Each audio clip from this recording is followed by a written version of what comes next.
Let's flip it over to you. What do we got for the housing provider tip of the week? Well, we're dealing with all these frigid, cold. I'm listening to the wind batter against the side of my house right now. As far as prevention, what we had to do the last week or so is really just getting out ahead. One, with vacant properties, we make sure that we're visiting all the vacant properties. A dead thermostat battery or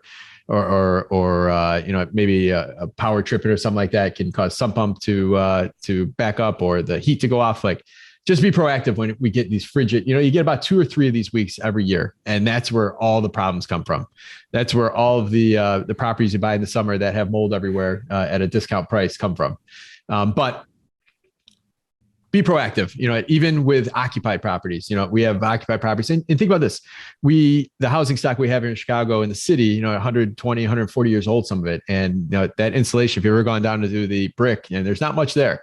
Not like your suburban properties that have, I came from 2x6s when I lived in my last house, like with insulation packed. So you get out ahead of it. Make sure you're opening up your cabinets underneath your sink. Make sure you're having for your older houses. Maybe we have our tenants run the water at a slow drip, just to kind of keep water moving through. And we got through this past week and a half fairly. We only had 2 broken pipes out of 1,200. So we call that a success. So Yeah, take that all day long.